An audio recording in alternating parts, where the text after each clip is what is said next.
तो हाँ जी गाइस, क्या हाल आपके। तो भाई कुछ समय पहले मैंने एक वीडियो बनाई थी, वहाँ पे आपको एक बात बोली थी कि 5 ऐसे स्टॉक बताए जाएंगे जो आपको आने वाले टाइम में रिटर्न दे सकते हैं। तो गाइस इस वीडियो में मैं 3 स्टॉक तो कवर कर दूंगा और जो 2 स्टॉक है वो नेक्स्ट वीडियो में आपको देखने को मिलेंगे। अब गाइस मैं आपको एक और बात बता दूं, जो ये शेयर्स हैं इनमें से कुछ शेयर नहीं भागे हुए और आपको क्यों खरीदने हैं उसके पीछे की मैं रीज़न भी बताऊंगा और आपको ये वीडियो पूरी देख लेनी चाहिए। बिल्कुल शॉर्ट में ये वीडियो रहने वाली है, ऐसा नहीं होगा कि मैं डिटेल में वीडियो को खींच रहा हूँ, बिल्कुल शॉर्ट में वीडियो रहने वाली है। पूरा सुनना है आपने और सो दैट कि आपको ये एक क्लियरिटी रहे कि भाई ये शेयर क्यों भागेंगे और कब भागेंगे। तो मैं सीधा आपको 3 शेयर्स के ऊपर लेके चलता हूँ। तो सबसे पहले गाइस देखिए बीपीसीएल है और उसके बाद ट्राइडेंट है और उसके बाद लक्ष्मी ऑर्गेनिक इंडस्ट्रीज। तो गाइस अब आपने ये सुन तो लिया, ये 3 शेयर है। अब बहुत से लोग यहाँ से सोचेंगे चलो देख लिया कौन से शेयर खरीदने हैं, निकल जाओ। तो गाइस ऐसा नहीं करना, बात सुन लीजिए सो दैट कि आपको क्लियरिटी रहे।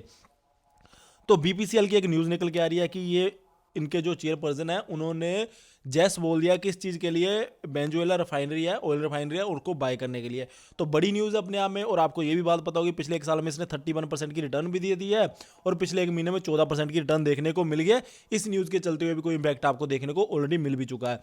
तो अब मैं आपको एक और बात बता देता हूँ। तो यहाँ पर यह बात खत्म नहीं होती। अब आपको मैं एक बात बताऊँ कि जो सेंट्रल गवर्नमेंट अभी है, अगर ये रिपीट होती है 2024 में, तो जो बीपीसीएल की पहले ना एक न्यूज़ निकल के आती थी इसकी प्राइवेटेशन होगी, वो बात इतनी ज़्यादा बढ़ जाएगी, मैं आपको बता दूं। मुझे लगता है कि वो फिर से बात स्टार्ट हो जाएगी। तो आपको ना इसकी वैल्यू अनलॉकिंग वहाँ पर देखने को मिलेगी अगर कोई अनाउंसमेंट आती है प्राइवेटेशन के रिगार्डिंग। तो मैं बता दूं आपको इसकी जो प्राइस है वो 600 650 भी हो सकते हैं, 700 भी हो सकते हैं। दूसरी बात ये है।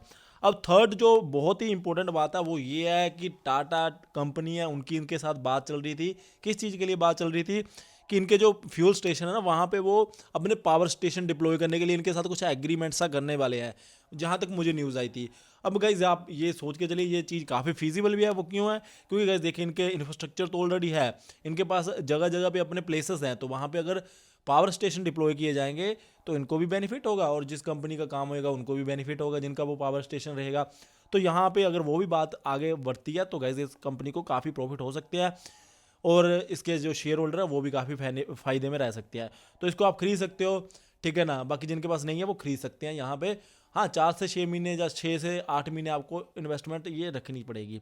अब दूसरे मैं गाइज आपके सामने ट्राइडेंट के बारे में बात करने वाला हूँ। बहुत इंपॉर्टेंट बात है, सुन के चलिए। पिछले एक साल में इसकी कोई रिटर्न ज़्यादा नहीं है, 2% की इसकी रिटर्न आ रखी है। और अगर मैं बात बोलूँ उससे पीछे जाओ, हमने आपको 4 रुपये के ऊपर खरीदने के लिए बोला था, इसने 70 के हाई भी लगाए थे और मैंने बोला था 40 45 50 के आसपास कि निकल जाओ। अब गाइस देखिए फिर अब ये 32 के ऊपर है, पिछले एक साल से कंसोलिडेशन दे रहा है। अब यहाँ पे तेजी क्यों आएगी? आपको पता है बजट के लिए 2 से ढाई महीने रह गए हैं। तो बजट 2 ढाई महीने के बाद आएगा तो वहाँ पे ना आपको एक बात सुनने को मिलेगी। हमारे फाइनेंस मिनिस्टर बोलेंगे कि जिस सेक्टर से ट्राइडेंट बिलोंग करता है, ऐसे नहीं बोलेंगे जिस सेक्टर से ट्राइडेंट बिलोंग करता है, वो बोलेंगे कि इस सेक्टर को, कहने का मतलब कि ट्राइडेंट टेक्सटाइल सेक्टर में भी है, ठीक है ना। तो वो बोलेंगे कि टेक्सटाइल सेक्टर को हम क्या करेंगे, पीएलआई स्कीम के तहत इतना बेनिफिट देंगे। तो कहने का मतलब कि PLI scheme production linked incentive होता है, तो इनको एक पैकेज वगैरह दिया जाएगा।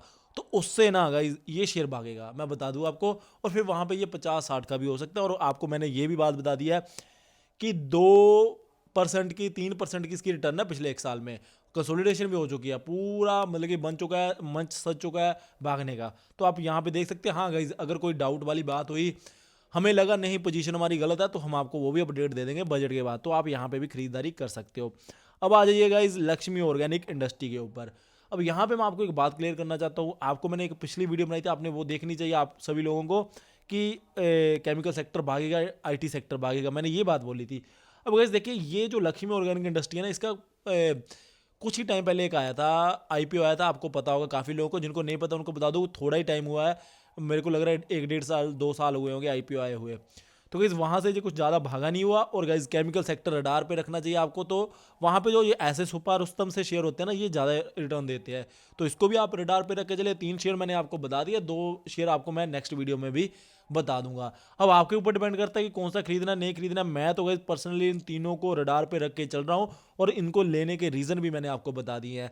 हो सकता है काफ़ी लोगों को ये चीज़ों मतलब ऐसा होता है ना कि हाँ मतलब कि हमें नहीं लगता कि ये सेक्टर भागेगा, वो आपकी खुद की राय है, आप खुद की रिसर्च भी करिए, हम उस चीज़ को अप्रिशिएट करते हैं। बट गाइस देखिए जो मेरे अकॉर्डिंगली मुझे लगता है, बीपीसीएल का भी मैंने आपको रीज़न बता दिया, ट्राइडेंट का भी बता दिया, और लक्ष्मी ऑर्गेनिक इंडस्ट्रीज है, ये थोड़ा सा सुस्त चल रहा है पिछले कुछ समय से। हो सकता है यहाँ पे भी आपको कुछ 25-30% की रिटर्न इन नियर फ्यूचर देखने को मिल जाए। तो ये थी मेरी वीडियो, 3 मैंने आपको स्टॉक बता दिया, दो स्टॉक आपको नेक्स्ट वीडियो में देखने को मिल जाएंगे।